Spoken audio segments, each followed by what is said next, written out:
Okay, now we have the red team facing off in their defensive zone. There's the red goalie here, so we know that. And the black, obviously, in the offensive zone, their offensive zone. That's how we would term it, and that's good for black. And red's really got to bear down here. And this is when they really red, especially both teams, really have to be active with their feet and their sticks, especially the defensive team, because obviously they are backed up into near their goalie, and there's a threat here to their goal. So they need to defend that with active feet and active sticks, and also I will say by not being taken advantage of on a face-off. This is the time when it's easier out here in the neutral zone when if somebody gets an advantage and they get a puck. Well, they're probably not going to put it in the net from here, right? They're going to control the puck maybe, and that's bad enough, but it's not terrible. But down here, if we let somebody roam free, that might mean the puck is in the back of our net, and I've seen it too many times from people who are a little passive on the defensive side. They're really passive on a face-off, and they have to be extra diligent, extra hard, extra on the other players, and difficult to play against, and really lock things down here and keep it. Remember, we're always keeping the pucks, trying to keep the puck outside of the house and really defend inside the house. We talked about that in a prior video, in the middle of the ice here. All right. So again, you see our people lined up here. Now, one of the differences is that we're probably going to have on the defensive side, we'll have a defenseman over here, and they don't have to be right here. They could be off to this side or that side, and it might just depend on where their center might want them, and they might want to draw it back to them. But basically, they're going to be back here, probably right on the line here, just being ready to collect a puck that squirts through here or is drawn back here, maybe over here, and they're going to be able to play the puck back here.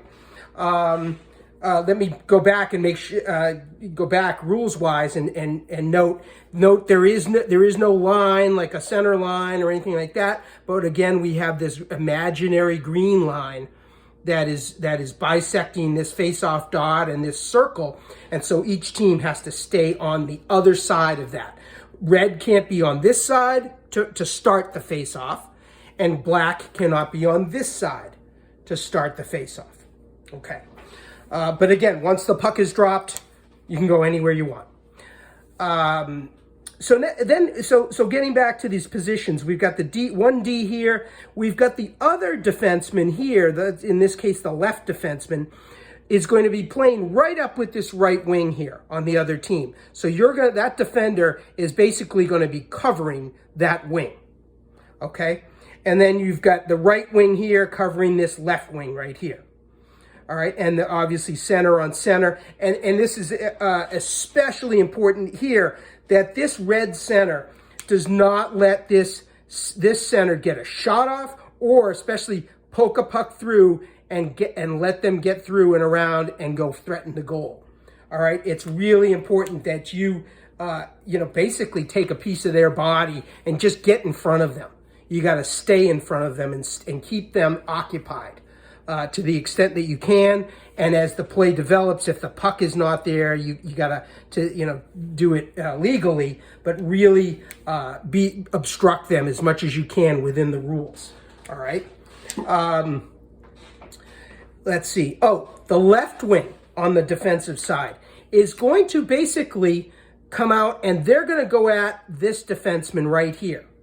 Okay, from prior videos, we learned that we cut the ice in quarters, and the left wing, let's say, patrols this area, and the right wing patrols this area on the red team. So this left wing is going to get out here because this D here is in the house and is in the middle of the ice. And so if they try to draw the puck back here, we want this left wing to come out here and play it.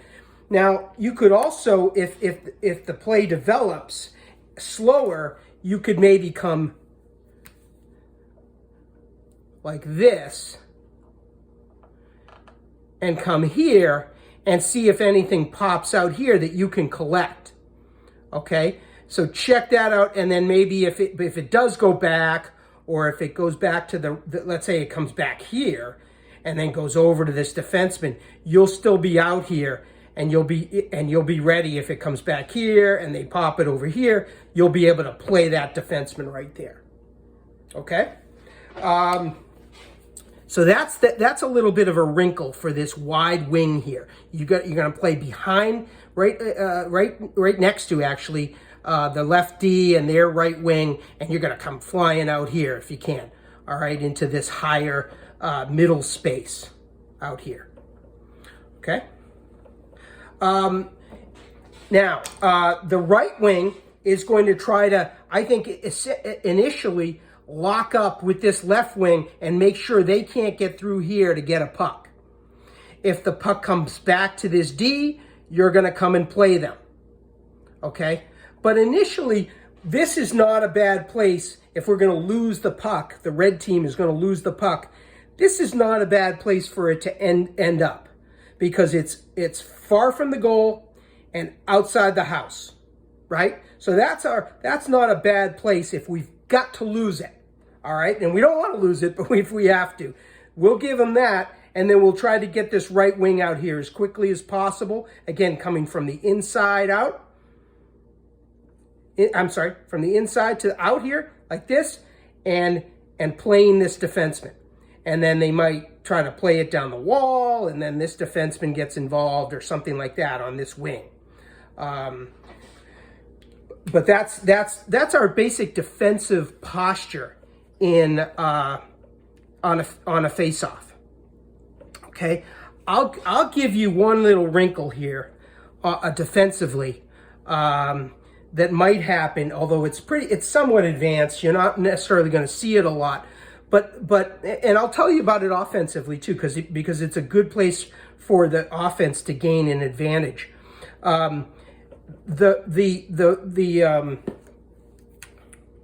Instead of putting the offensive team, the black team, putting their wing over here, they might put them here, or maybe even here in what they call it, like a shooter's position. And so we can't put our people on this side of the green, right? But what we might do is then, if they do this, we might put our right wing right here on the circle, not in the circle, unless you can cheat a little or something, but basically inside, right below our defenseman.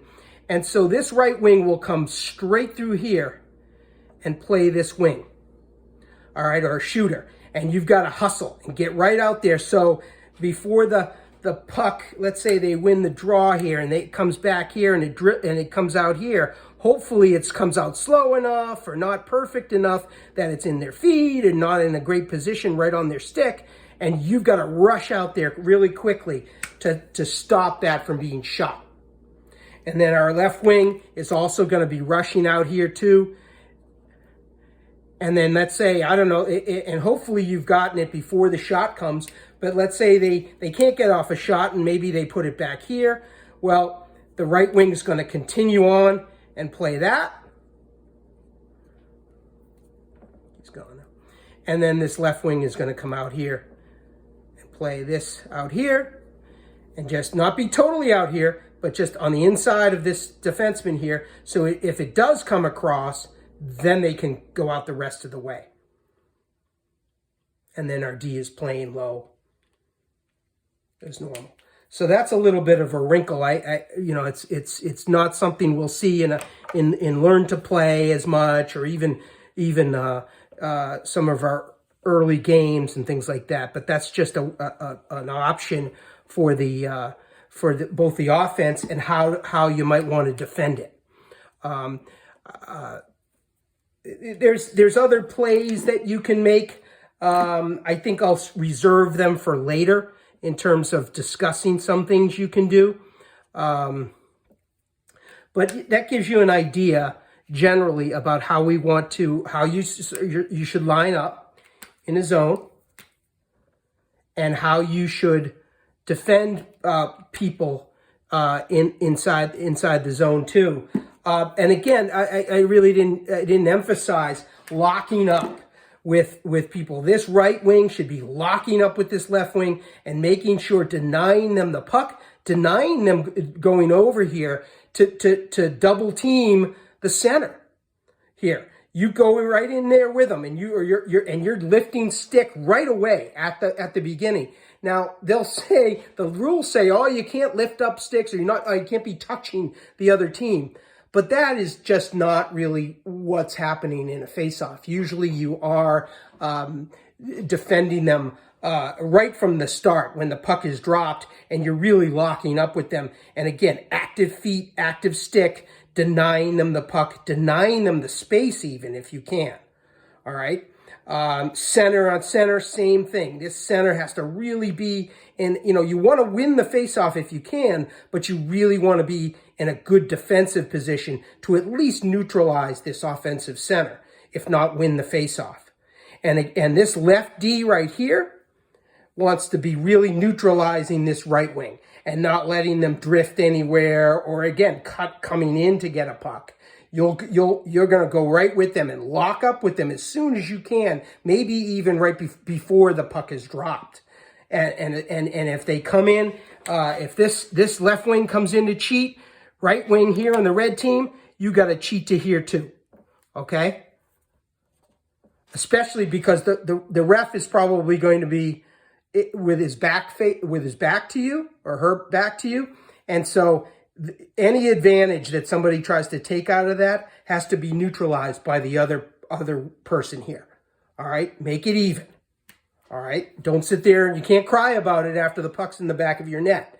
So make it even before that happens. And the same here. Lock up tight right here. If they try to get a little advantage by sneaking into the circle, which happens, this red team has to also sneak into the circle here.